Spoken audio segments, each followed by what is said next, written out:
દોસ્તો મારી ગુજ્જુની મોજ ચેનલમાં આપનું સ્વાગત છે। આજના વિડીયોમાં આપણે વાત કરવા જઈ રહ્યા છીએ કે શિલ્પા ભાભીને તો આજે હોસ્પિટલે લઈ ગયા। શું તેમને કાનમાં ઓપરેશન કરવાનું કહ્યું, ડૉક્ટરે શું કહ્યું, તેમના પપ્પાએ તો આજે નવું બાઇક ચલાવ્યું અને ભાણાભાઈ દિવ્યાંશ તો આજે સાપથી ડરી ગયો। અચાનક તેની પાછળ કઈ રીતે સાપ આવી ગયો અને એ તો અચાનક જ કેવો બીવાઈ ગયો જુઓ બધાને કહી રહ્યો છે। તો દોસ્તો આ બધા જ પ્રશ્નોના જવાબ મળશે તમને મારા આ વિડીયોમાં। મારી ચેનલ ઉપર નવા હોય તો ચેનલને ફટોફટ લાઇક શેર એન્ડ સબસ્ક્રાઇબ કરી દો। Full video in Thakor family blog channel full વિડીયોની લિંક ડિસ્ક્રિપ્શનમાં મૂકેલી જ છે, ત્યાં જઈને તમે આખો વિડીયો વોચ કરી શકો છો। અને દોસ્તો વરસાદવાળું મોસમ છે તો શિલ્પા ભાભી તો છત્રી લઈને કામ કરે છે। તેમના પપ્પાએ તો આજે નવું બાઇક ચલાવ્યું।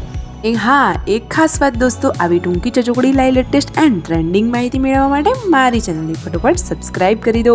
આવી લેટેસ્ટ અપડેટ તમને મારી ચેનલ ઉપર મળતી રહેશે। તો જુઓ દોસ્તો, ફાઇનલી હજી શિલ્પા ભાભીને હોસ્પિટલે જવાનું છે। તેમને કાનના પડદાની જે તકલીફ છે તો આજે એમને બતાવવા માટે જવાનું હતું। તો શિલ્પા ભાભી યશવી, રાકેશભાઈ, સંજયભાઈ અને રણજીતભાઈ થાર ગાડી લઈને ઉપડી ગયા છે વિસનગર હોસ્પિટલમાં। તો દોસ્તો આજે તો તેમને ડૉક્ટરે શું કહી દીધું તમને ખબર છે?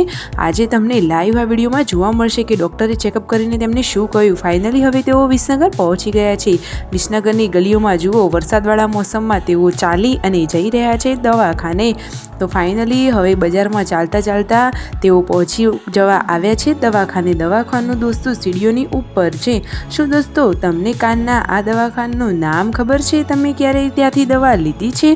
શું આ ડૉક્ટર કાનના દવાખાના માટે યોગ્ય છે કે નહીં? તમને જે યોગ્ય લાગતું હોય એ કોમેન્ટ કરજો। તો ફાઇનલી જુઓ બજારમાં તો કેટલી બધી ભીડ છે, છતાં હવે હોસ્પિટલે બતાવવાનું છે તો દવાખાને તો જવું જ પડે। તો દવાખાને પહોંચી ગયા છે। યશવી તો મમ્મીની ફાઇલ લઈને રમી રહી છે।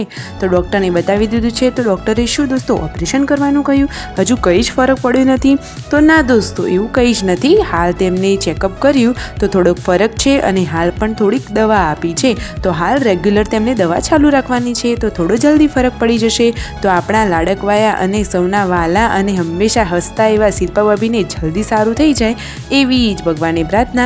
જુઓ હોસ્પિટલમાં સીડીઓ વધારે છે તો યશવીને લઈને તેઓ સીડીઓ નીચે ઉતરી રહ્યા છે અને ઘરે આવતા આવતા તો અંધારું જ થઈ ગયું, તમે વિડીયોમાં જોઈ શકો છો। અને યશવીને વાલી મમ્મી અને મમ્મીને વાલી યશવી વચ્ચે જુઓ તેમના સંબંધી મળી ગયા। તો બંને જણા કેવી વાતો કરી રહ્યા છે અને તેમને પૈસા આપતા હતા તો એ ભાઈ તો લેતા જ નહોતા કે મારે દીકરીના કુવાસીના પૈસા ના લેવાય। અને દિવ્યાંશ તો ઘરે રાહ જોતો હતો। Like share and subscribe.